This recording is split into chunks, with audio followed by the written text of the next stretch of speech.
Hello student, आज आम पढ़ा हिंदी बहीर प्रियतम पाठटी। तो प्रियतम कवि होती सूर्यकांत त्रिपाठी, जहाँ को आम निराला कही था। तो चलो एबे आम कवि परिचय विषय टे जानिबा। तो सूर्यकांत त्रिपाठी विषय टे जानिबा। तो तांको जन्म बंगाल के मेदिनीपुर जिले के महिषादल नामक नगर में सन 1897 में हुआ था। तो से क्योंठा जन्मग्रहण करते बंगाल मेदिनीपुर जिले रे है महिषादल नामक गोटे नगर थिला। 1897 से जन्मग्रहण करते। वो पढ़ाई लिखाई वहीं हुई थी। तो से सेठारे ही पढ़ी लिखी थे बंगाल रे। तो उनका जीवन अभाव और विपत्तियों से पीड़ित रहा था, यानी उनका जीवन अच्छे तरह से नहीं गुजरा रहा था। तो से भल भाव से बहुत पीड़ित थे है। तो तांको जीवन भल भाव जाऊ नथिला, लेकिन उन्होंने किसी विपत्ति के सामने झुकना नहीं सीखा था। तो से विपत्ति को से डरू नथिले है। तो हमेशा से संघर्ष करुथिले, जिंदगी भर गरीबी में दिन काटे। तो से तांकर जीवन ही गरीबी रे जाउथिला बा दिन कटुथिला। लेकिन बड़े दानी थे और बड़े स्वाभिमानी भी थे। तो से गोटे बड़ दानी मध्य थिले, से बहुत दान करुथिले, गरीब थिले मध्य, और से स्वाभिमानी थिले। तो निज को निज से बड़ मानुथिले है। तो गोटे भल लोक थिले। वे हिंदी, संस्कृत, बंगाल आदि अनेक भाषाओं के पंडित थे। से तीन भाषा बहुत भल भाव जानुथिले, हिंदी, संस्कृत और बंगला। संगीत के अच्छे जानकार भी थे। तो संगीत विषय से बहुत भल भाव जानुथिले। वे छायावादी युग के कवि भी थे। उन्होंने मुक्त छंद में कविता लिखना भी आरंभ कर दिया था। तो से बहुत कविता लिखुथिले है मुक्त छंद। तो प्राकृतिक दृश्य, मानवीय भाव तथा भारतीय संस्कृति को अपने काव्य का विषय बनाया। तो से कौ बही लिखुथिले, जमिति प्राकृतिक दृश्य को लिखुथिले, मनुष्यर भाव को बा मनुष्य कौन कौन भावी थाए ता विषय लिखिथिले। तो प्रकृति को देखिकी से लिखुथिले, नेचर को है किपरि भाव प्रकृति देखा जाए। आउ भारतीय संस्कृति को से मध्य भाविकी लिखुथिले, बा हमर भारतर संस्कृति, परंपरा, भाषा सबको लेकी से गोटे काव्य लिखुथिले। तो अन्याय, अत्याचार, संकीर्णता के प्रति सदा विद्रोही बने रहे थे। तो से अन्याय अत्याचार को से पसंद करू नथिले, आउ से बहुत विद्रोह करुथिले। परंपरा से हटकर उन्होंने नूतनता को अपनाया। तो से परंपरा को छाड़ी से किपरि भाव नुआ जिनिस को से अपनाउथिले है नुआ प्रणाली को। तो वो क्या करते थे, उन्होंने बहुत ही कविता में अपना जीवन संग्राम में लड़ने की प्रेरणा निहित है। तो से किपरि भाव जीवन को गोटे संग्राम सहित लड़िकी से प्रेरणा पाउथिले ता विषय से बहुत अनेक से मन ग्रंथ लिखिथिले है। तो चलो कौ कौटा लिखुथिले ता विषय टी जानि नेबा। तो उनकी रचनाएं थी परिमल, गीतिका, अनामिका, कुकुरमुक्ता, अणिमा, बेला, उपन्यास, चौतिरी अमार, अपरा, नए पत्ते, काव्य संग्रह, उल्का, एमती बहुत गुड़िए लिखिथिले है। से बहुत गुड़िए कहानी मध्य संग्रह करिकी से प्रबंध, प्रतिमा, निबंध संग्रह ये सब करुथिले। तो बहुत गुड़िए एमती रचना लिखिछंती, काव्य रचना गुड़ाक। तो चलो हम अब पाठ के विषय जानते हैं। तो चलो आम एबे टिके कौन करवा पाठ विषय टिके जानि नेबा है। पाठरे कौन कौन अच्छी। तो भगवान विष्णु किसान को अपना सबसे बड़ा भक्त मानते हैं। तो भगवान विष्णु का को से बड़ा भक्त मानुथिले, गोटे किसान को है, गोटे कृषक को। तो क्या हुआ, नारद जी को यह बात अच्छी नहीं लगती है और वे नम्रता पूर्वक उसका विरोध करते हैं। तो कहे कि से भगवान विष्णु किसान को सबुठारु बड़ भक्त बोली मानुथिले, सेहिथिपाई नारद को पसंद लागु नथिला। से पचारुथिले जे बा से कहूथिले जे मु तो तुम को नाम सदाबेले धरी थाए, सबुठारु धरी थाए, हेले तमे तो मते बड़ भक्त मानिबा कथा, हेले तमे से किसान को काहेकि बड़ भक्त मानुछ बोली से पचारुथिले काकू भगवान विष्णु को। तो भगवान नारद जी की परीक्षा लेते हैं जिसमें वे सफल नहीं हो पाते। तो भगवान विष्णु कौन कही नारद को गोटे परीक्षा करी है। जैसे परीक्षा रे से सफल हो न थांती के नारद जी। अंत में नारद जी अपनी हार स्वीकार कर लेते हैं। तो कहीं ना से नारद हारी जाती से निजर हार स्वीकार करती। निराला जी प्रस्तुत कविता के जरिए यह संदेश देना चाहते हैं कि कर्म ही ईश्वर है। तो एठारे कवि कहवाक चाहते जे कर्म ही ईश्वर है। तो आम जदि भल कर्म करवा बा भल काम करवा ताहले जानी आमे भगवान को पाइबा बोली से कहते है। तो इसीलिए हर व्यक्ति को कर्म करना चाहिए। सेथिपाई एठारे कहते जे कवि जदि गोटे लोक जदि भल काम करिथाए ताहले से भगवान को पाई थाए, क्योंकि कर्म ही ईश्वर है ऐसे बोले हैं। तो कर्म ही ईश्वर। तो हमको जदि भल काम करिबो ताहले जाने हमें ईश्वर को पाई परिबा। कर्म से नेतृत्व रहकर सिर्फ भगवान का नाम लेने से कोई आगे नहीं बढ़ सकता या ईश्वरीय शास्त्रीय प्राप्त नहीं कर सकता। तो एथिरे कहते कवि जी जदि केवल हमको भगवान नाम नहीं नेले सबू आमे नहीं बढ़ सकते। तो एठारे कहते जे केवल भगवान को नाम लेने हेबनी, आमको निज काम करने को पड़िबो हैला। जदि भगवान को नाम केवल नेबा और जदि कर्म न करिबा ताहले एटा भगवान को पसंद लगे नहीं। कहीं ना कर्म ही भगवान। जदि आमे काम करिबा ताहले जाने हमको भगवान को दर्शन हेबा बा भगवान हमको जानिबे। तो यह ईश्वरीय सान्निध्य प्राप्त नहीं हो सकता। तो आमे केबे भी मुक्ति पाई परिबा नहीं जदि आमे कर्म न करूछु बा हमर निज काम निजे न करूछु। तो कर्म करते हुए तथा सारी जिम्मेदारियों का निर्वाह करते हुए भी भगवान का नाम नहीं भूलना चाहिए। जदि भल काम करूछु केवल कर्म करिले हुए नहीं, कर्म करने सहित आमे कौन करवा कथा भगवान को नाम धरिबा कथा हैला। जदि आमे केवल कर्म करूछु बा काम करूछु और भगवान को नाम धरुना ताहले मध्य हेबनी। आमको आम निज कर्म करने सहित भगवान नाम मध्य स्मरण करने आवश्यक होता है बा करबा पई कवि कहते निज कर्म भी करी चल आउ भगवान नाम भी धर।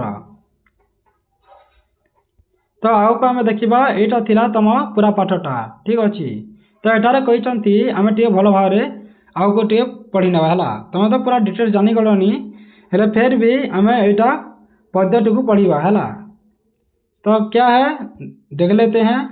तो एक दिन विष्णु के पास गए नारद जी, सब सहीटा ही पढ़ा है टे बेसी अच्छी आउ जमीती।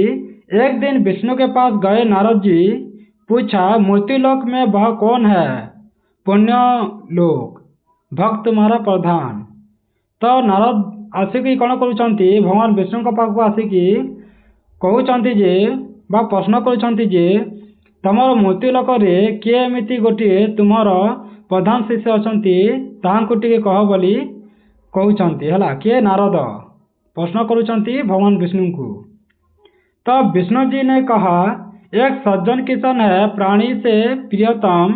नारद ने कहा मैं उसकी परीक्षा लूंगा। तो भगवान जो बेले विष्णु कहले क्या नारद को जे मोर गोटे कोटारे मूर्तिलोक है मूर्तिलोक बोले कौन आम पृथ्वी। तो पृथ्वी रे गोटे एमती भल किसान टी अच्छी से हूँ मोर प्राणर प्रियतम बेले कौन मु ताकू बहुत भल पाए बा मोर सबुठारु सर्वश्रेष्ठ शिष्य। तो नारद ने कहा मैं उसकी परीक्षा लूंगा।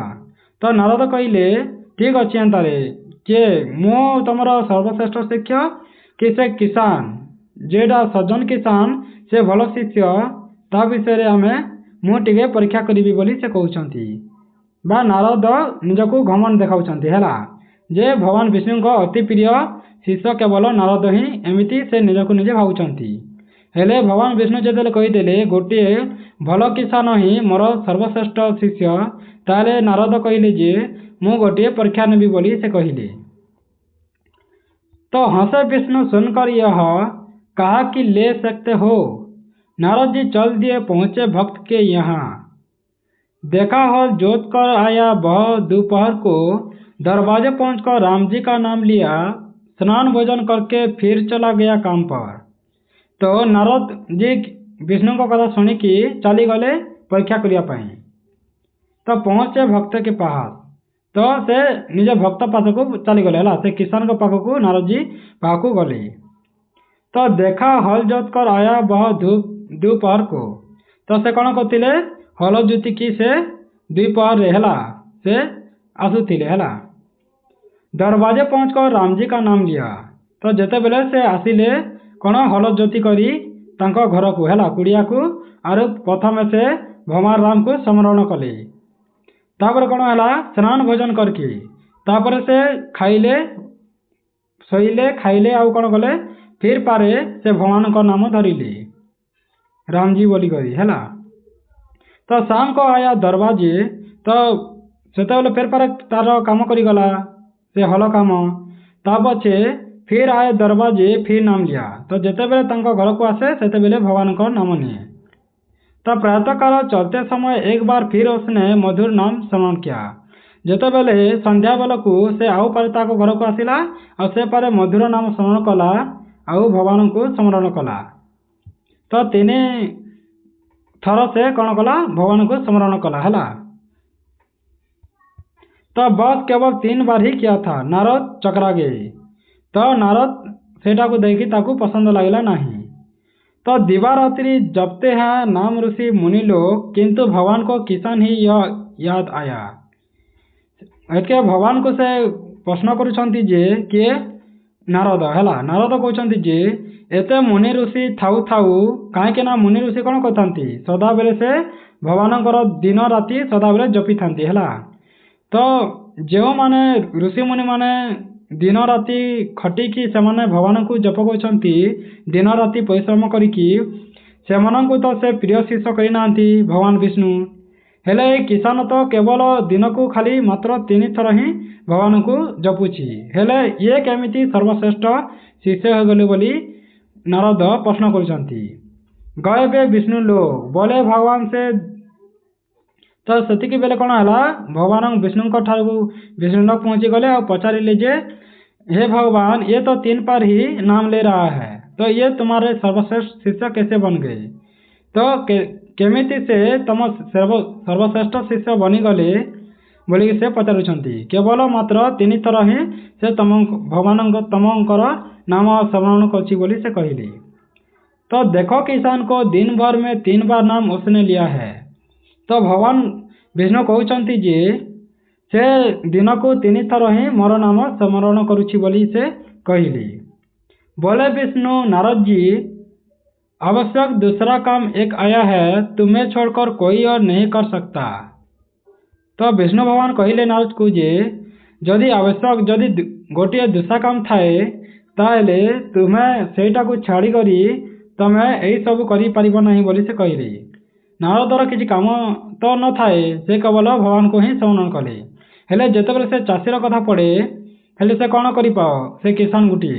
तो किसान कौन कर से चाषी लोग से तार काम भी कर चाष काम हेले जेतेबेले फुर्सत पाइब से भगवान नाम भी नेब हेले चाषी कर 2टी काम अच्छी है चाष भी कर भगवान का नाम स्मरण कर नारदर किसी काम धंदा तो नहीं से केवल भगवान को ही स्मरण कर। तो साधारण विषय यही है कि बात को विवाद होगा तब तक यह आवश्यक कार्य पूरा कीजिए। तो से प्रथम कौन कले कहीं नारद से चाषी को है किसान को से गोटे परीक्षा करथिला। तो एबे कौन करिवे भगवान नारद को गोटे परीक्षा करिवे है। तो तेल पूर्ण पात्र यह लेकर प्रदक्षिणा कर आइए भूमंडल की ध्यान रहे सविशेष एक बूंद भी इससे तेल न गिरने पाए। तो भगवान विष्णु कहते नारद को जे तमे गोटे कौन कर गोटे तेल पात्र नेब है तेल पूर्ण पात्र। तो तेल गोटे पूर्ण पात्र रे बा गोटे जगार है तेल को पूर्ण कर कौन कर तमे भूमंडल को है भूमंडल को तमे चक्कर लगाइब है। तो चारिदिग को तमे जीव। तो ध्यान रहे सभी से तो तुमको ध्यान रखा पड़ो जे यहाँ भगवान विष्णु नारद को कहते है परीक्षा कराउछंती एक बूंद भी इससे तेल न गिरने पाए। तो तुम एमती काम कर से जोटा कटोरी है बा जो जिन तुम तेल धरीछ ସେଇ ତେଲ ପଡ଼ିବାର ନାହିଁ ବା ତले पकाइबार नहीं, जैसे तेल न गिरने पाए। तो पूरा एक बूंद भी जैसे तेल गिरने न पाए ऐसे तुम ख्याल रखना, ऐसे कहा है भगवान विष्णु ने। तो गोटे बुंद भी किपरि भाव से तेल पड़ी न पारे तले सेटा तुम ध्यान देखिब एमती कहले है बा एटा होचती भगवान विष्णु परीक्षा। तो लेख चले नारद जी। तो जेमिति कही भगवान विष्णु सेमिति नारद कौन करिले चलिले। तो आज्ञा पर घृत लक्ष्य एक बूंद तेल इस पात्र से गिरे नहीं। योगीराज जल्दी ही विश्व पर्यटक करके लौट बैकुंठ को। तो सदाबेला कौन है से नारद जी गोटे बूंद भी तेल पकाई नथिले पात्र रु आउ से योगीराज फटाफट जाइकी कौन कले जल्दी जल्दी जाइकी से भगवान विष्णु ठारे बैकुंठ धाम को पहुँची गले।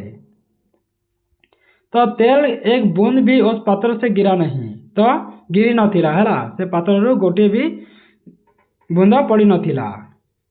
उल्लास मन में भरा था यह सोचकर तेल का रहस्य एक अवगत होगा नया।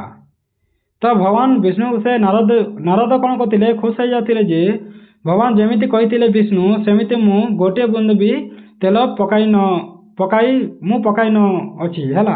तो से पकाई ना गोटे बूंद भी भगवान विष्णु जमीती कही सेमिति ही कहते। तो तेल का रहस्य एक अवगत हो गया ना। तो नारद को देखकर विष्णु भगवान ने बैठाया स्नेह से कहा बतलाओ पात्र लेकर जाते समय कितनी बार नाम इष्ट का लिया? एक बार भी नहीं। तो आज के भगवान विष्णु कौन कहले नारद को प्रश्न पचारे जे तमें जिते बेले से तेलर पात्र सहित तमें यहीटा जोटा भूमंडल को तमें चारिपार्श्व तमें बुलिल है आउ मो पाखरे बैकुंठ धाम को पहुँचिल। तो तुमर काम कल आ तमें केते पार भगवानंकर नाम जपिल ता साथी रे बोली से पचारुछंती है।